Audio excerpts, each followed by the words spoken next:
All right, let's dive in. We're going to tackle one of history's most electrifying and, let's be honest, most misunderstood thinkers, Friedrich Nietzsche.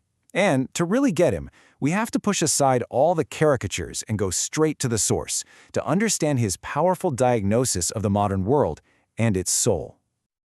What is done out of love always takes place beyond good and evil. I mean, that sounds pretty radical, right? Maybe even a little dangerous. But to really get what he means by this powerful statement, we first have to understand why Nietzsche thought our entire idea of good versus evil was completely broken to begin with. You see, Nietzsche didn't really see himself as a philosopher in the dusty, old-school sense. He was more like a cultural physician. He took one look at modern society and diagnosed a deep, profound sickness, a sickness of the soul that he called the morality of the herd. So, at the very core of his critique is this idea of herd morality. He argued that it's a value system that champions the group, but not in a good way. It puts safety, comfort, and mediocrity above all else. And while that might sound nice on the surface, Nietzsche believed it comes at a massive cost. It crushes individual greatness, it tames our strength, and it punishes the courage it takes to be different. So where did this morality even come from? Well, Nietzsche's answer is pretty blunt: fear. He argued it didn't come from some divine source or from pure reason. Nope, it came from the raw, very human fear that the weak felt toward the strong. It's basically a moral system built to protect the flock by defanging the wolves, by convincing everyone that the wolf's strength is inherently evil. And this quote just perfectly illustrates the endgame. The ultimate fantasy of the herd is a world where there is absolutely nothing left to fear. This drive for total, absolute safety creates a culture that prizes conformity. It sees the exceptional, risk-taking individual not as an inspiration, but as a threat that needs to be brought back in line.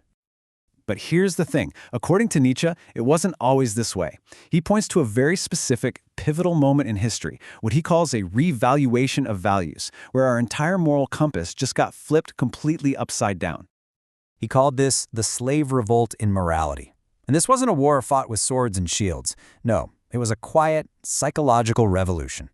It's where the powerless and the resentful masses won, not through force, but by convincing everyone, including the powerful themselves, that their values of weakness were actually the one and only true good.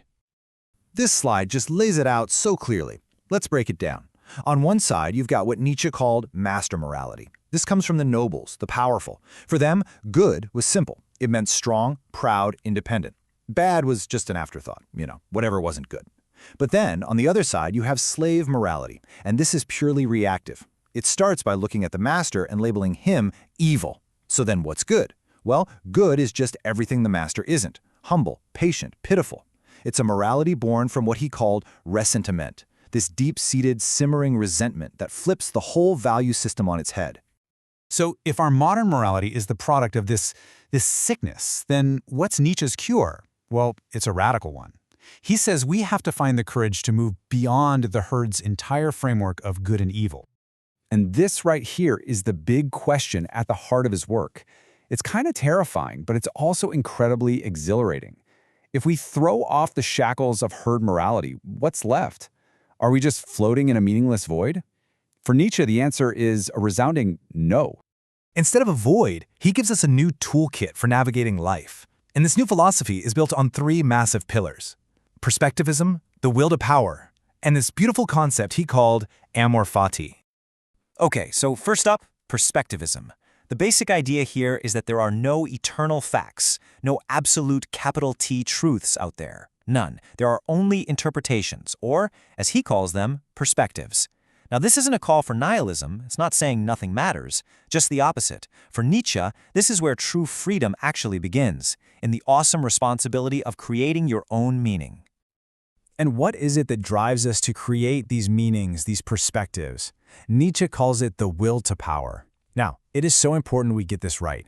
This isn't just about dominating other people. He saw it as the fundamental engine of all life. Everything, from a tiny plant growing toward the sun to an artist creating a masterpiece, is an expression of this will to grow, to overcome, to expand, and to exert its strength.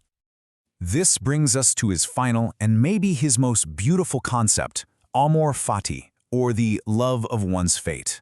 To get it, we have to accept that the universe, nature, it's all incredibly powerful, but it's also completely indifferent to us. This quote on the screen captures that feeling. So, faced with that cosmic indifference, our will to power drives us to be other than this nature, to stamp our own meaning onto the chaos. Amor fati is the next step. It's the ability to look at everything that happens to you, the good, the bad, the joy, the suffering, and not just accept it, but to love it. To see it all as a necessary part of who you are, and to say yes to all of it. So who can actually live like this? I mean, who is capable of creating their own values and truly loving their fate? Nietzsche gives this ideal a name, the higher human, or the free spirit. And listen, this is so important. We are not talking about a biological Superman, which is a common and terrible misreading of his work. This is a psychological achievement. The higher human is anyone who has mastered themselves, who has overcome that fear-based morality of the herd and has become a creator, a legislator of their own values. So, how do you get there? Well, it's a constant process. It's not a destination. First, it demands constant self-overcoming, a relentless struggle with your own weaknesses and impulses. Second, it takes the courage to actually create your own table of values. And finally, it means achieving that state of amor fati, where you can look at all of existence and give it a powerful, resounding yes. So let's bring all of this home. What does all this dense philosophy really mean for us, right here, right now? Well, Nietzsche leaves us with a stunning and deeply personal challenge. I want you to really let this sink in. The great epics of our lives lie there where we gain the courage to rebaptize our evil as our best. This is like the culmination of his entire project, a direct call to action for your own individual soul.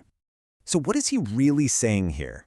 He's telling us to take all those parts of ourselves that herd morality has labeled evil or bad, your ambition, your pride, your intense passions, your burning desire to be more than just average, and to have the courage to see them not as sins, but as your greatest strengths, to reclaim them, to rebaptize them.